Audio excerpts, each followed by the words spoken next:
Hey guys, Scar here. I just want to say, first off, I saw a few of the videos that I made before, and I saw they actually did pretty well, and you guys seem to enjoy them. So I just want to say thank you guys so much. I appreciate it, and I hope I can try to entertain you as much as possible, because honestly, I'm like the title from yesterday or the day before. I'm bored, and I want to, I gotta entertain myself somehow, play something, and keep myself occupied until this game gets fucking fixed, because I don't think we're getting a fix for a while. And they'll say they'll upload patch notes every day and whatever. Who cares? They're not going to fix it for a while. And they should have known that this game was going to be a disappointment from the beginning. And honestly, I have a prediction. Now, I've seen a few people make this prediction before on this, and I kind of made my own after a month. And I think the 3,000 devs that were claimed to be making this game and developing it were AIs. 3,000 AIs. Do you think it's possible? Because this is all types of shit that I think AIs would make. Because if 3,000 people did make this game, then they really just don't care about their player base anymore. If they did care about the player base, they would have continued listening to us and taking in the feedback we gave to them from Modern Warfare, Cold War, Vanguard. It's all there. It's all on the internet. People have made videos on this. People have tweeted about this. People have replied to their tweets. People have made Reddit posts about it. It's everywhere. I don't understand how they can't see this. How they can't take in the intel we are giving them to make their game better and to ultimately make a complete game. Like, you know what I mean?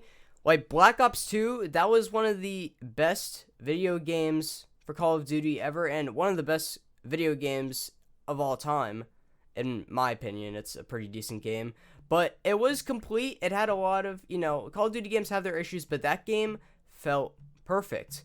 And for some reason, I don't know why they can't look back on those games and be like, that was pretty good. We can just, implement some of that stuff.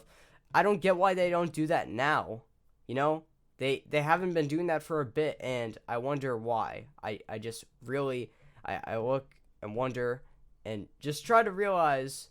I'm imagining myself as a dev and being like, whoa, what can I put in this game? Well, we have all these features from the old games, but I don't think a lot of people care for those. And plus, it's an old game. Who really gives a fuck? Most of your player base played that game, and that game, I'm pretty sure, had the most sales out of every Call of Duty game ever sold. I forget the amount of sales, but I know it had the most. Until Call of Duty Modern Warfare Room Numeral 2 came around and started charging $70 for their game. I don't know. What are we paying the extra 10 for? Like, what? Who came up with the decision to make it cost $10 more? What have we gotten out of this game to make it worth that price? A perk system no one wanted. We are moving slow as fuck, just like Modern Warfare 2019. And what else? Oh, we still have SBMM that, everyone loves. And, I'm pretty sure, I don't know if this is true or not, because I'm kind of confused. They said yes and no to this. I have no fucking clue. But I think they're still having the seasonal prestiges. Like, why? We already clarified that wasn't needed! God. Oh, and also, the weapons, your weapon, when you put attachments on it, it's supposed to, up the aim down sight, or it's supposed to up the damage, When you put attachments on your gun, it feels like you're holding an elephant. You could barely move. It takes like 5 seconds to aim down your sight. Holy shit. How are you supposed to shoot people if you can't aim down your fucking sight? Honestly, I like Modern Warfare 2019 because that game was, snappy, it was easy to aim down your sight, and at least when you put attachments on it, it had a purpose. It was either going to aim down your sight, or it was going to do a lot of damage, or, hold recoil control, whatever.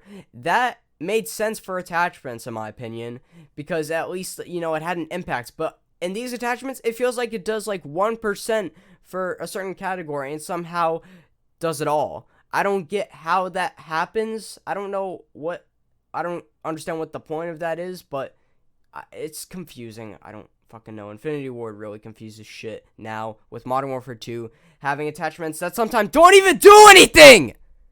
Some attachments are just there for looks! You know, you can have a pistol grip where you can actually hold it with a grip, or you can hold on to it with your shoulder. And it does the same fucking thing. Who designed this? And you know what? Even during release, you know, when the release came out, you know how there wasn't a combat record? Like, we didn't get a combat record at launch. No Call of Duty has ever launched without a combat record. Even Vanguard had a combat record, and that game was shit. And it, you know, it pains me to kind of say that it was, like, not complete, but, you know, at least it had some basics. Like, you know, it had a combat record. Like, that's all we need. I don't get how difficult it is to add a combat record for people to look at their stats. Also, I know people complain about the movement in the game because, you know, when you slide, you can't, like, slide cancel, so, like, it makes a long animation. And also with dolphin diving, it makes the animation of, like, dolphin diving down.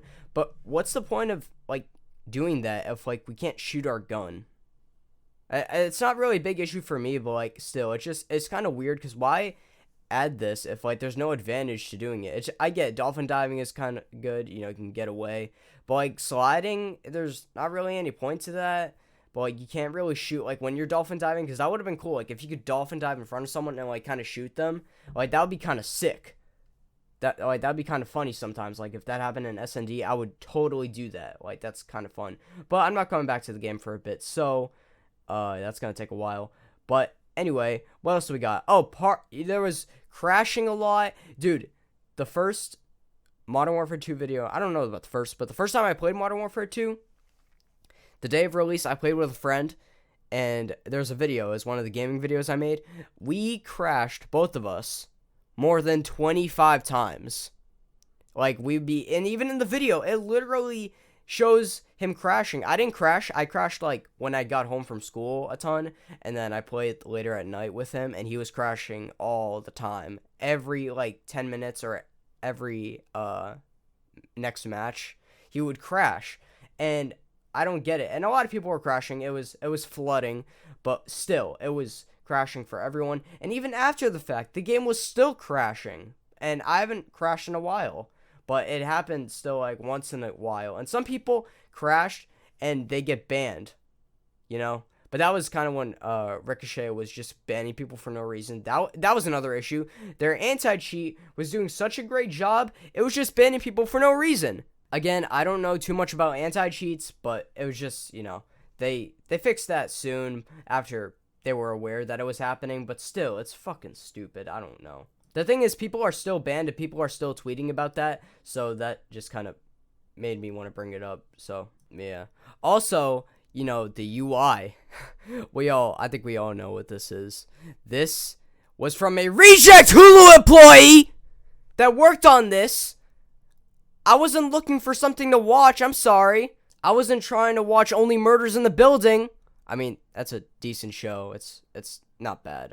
I've watched both seasons and I got obsessed with it for a bit. But still, it's the fact that they implement this shit and I don't know why. It's like they want to do this on purpose to piss us off. And I know I've said this before. To me, this is some Looney Tunes cartoon. This is a Bugs Bunny cartoon! This was developed by 3,000 devs, Infinity Ward, Treyarch, Raven Software, High Moon Studios, Demonware, Toys for Bob. Wasn't that the people who made Skylanders?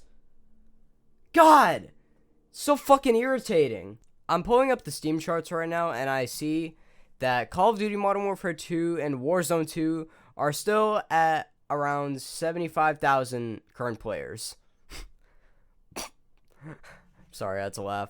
But, you know, that's not a good average for Call of Duty Modern Warfare 2, especially on Steam. And I know people are going to say, well, you know, people play on Battle.net, Xbox, and PlayStation. Yeah, but you know what? They don't release that information for some reason. You know why? Because they know their game is doing bad. And I bet it's around the same amount of people playing on each different platform. Or less. Maybe a bit more, but I doubt it's over 100,000. I just doubt it.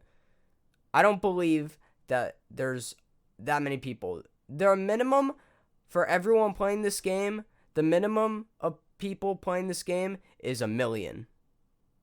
It should be less, but I'm just going to be as nice as I can and say 1 million. That's it. This game, this franchise, is supposed to be one of the most popular FPS franchises out there. And this is what their average is for this game. What a fucking joke, dude. I can't even. I think I'm gonna end the video here. I've yelled a lot. But I'll save my yelling for another video. Hope you guys enjoyed. If you did, make sure to leave a like and subscribe and comment down below if you want to see more of these videos. And I definitely want to fight the 3,000 AIs in a private match sometime and probably lag as much as I would in a public match. So, thank you guys for watching. I'll see you guys next time. Peace.